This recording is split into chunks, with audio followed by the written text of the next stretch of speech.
Nikki Skinner. I'm the teacher nerd, bringing you a lesson today that's a PBL. So you hear a lot about PBLs, PBLs, PBLs. Exactly what is that?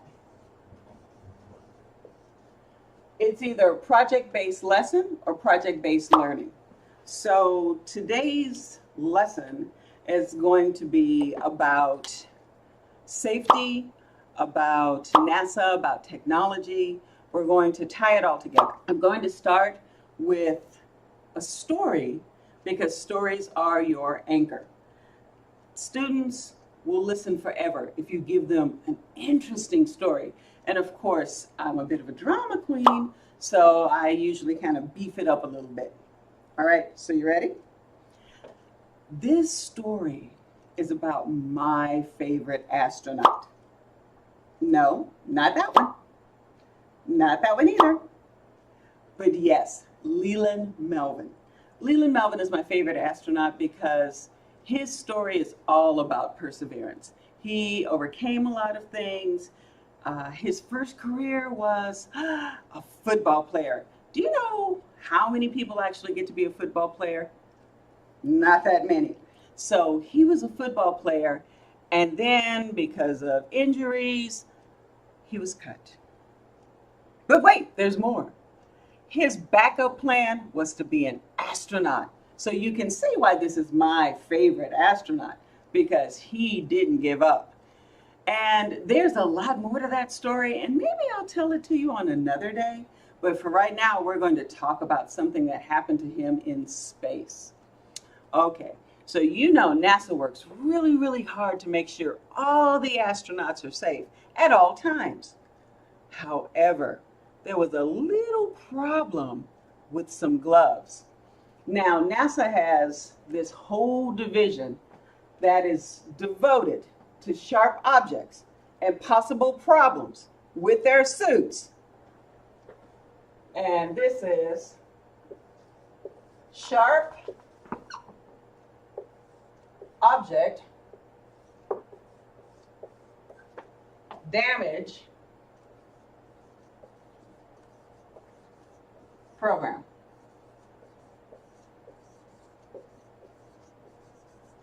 Now, this has all been going on before Leland's spacewalk. So let me tell the story. Okay, so my favorite astronaut went on an EVA.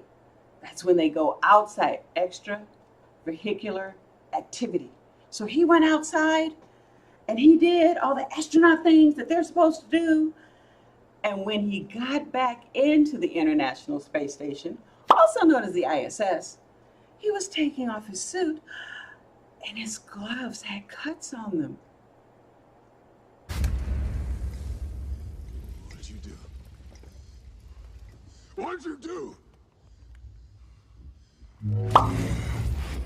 Can you see how that could be dangerous? Because it's all about the safety. Space is not very forgiving. So what was he going to do? You've got this whole team that's dedicated to making these suits safe. So for today's lesson, what we're going to do is we're going to make some gloves that's astronaut worthy. I'm not talking about these gloves or even these gloves. What we're going to do is we're going to use the materials that you have at your stations.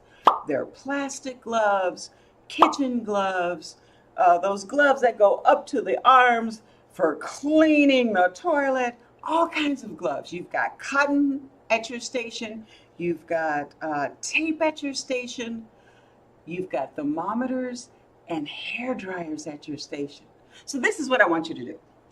I want you to get into teams of 4, not 2, not 3, not 5, 4, okay? So we're going to get into teams of 4. And then we're going to look at all these materials and we're going to find a way to design a safer glove. So you can try them on, you can wrap your fingers up, you can use the hair dryers to blow hot air on your hands. You can use the thermometers to slide it in the glove and measure the temperature. And you can even, wait, say no more. This is your design challenge. This is what I want you to do, okay? So you have teams of how many? 4. And you're going to get started. I'm going to set the timer for 5 minutes. I want you to talk to each other for 5 minutes. This is a turn and talk, shoulder partner activity. Use your journals, write it all down. Then when you get through, raise your hand. Let me know. Miss Skinner, we're ready. When you're ready, we're going to go ahead and start on the next step. And then I'm going to give you 10, 15. I'm feeling generous. I'm so generous. I'm going to give you 15 minutes. And you're going to sit there and build your glove. Can you build a better glove? That's your challenge. Okay. So that's how I would present this whole thing to the kids. And I've done this with 5th grade, and I've done it with 4th grade, and they were so excited. They talked, but guess what?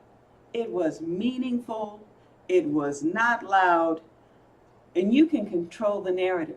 You can tell them, hey, we're going to design this for safety, so that'll hit whatever safety objectives you have in your curriculum. Or you can say, we're designing this as a design challenge that will hit those objectives.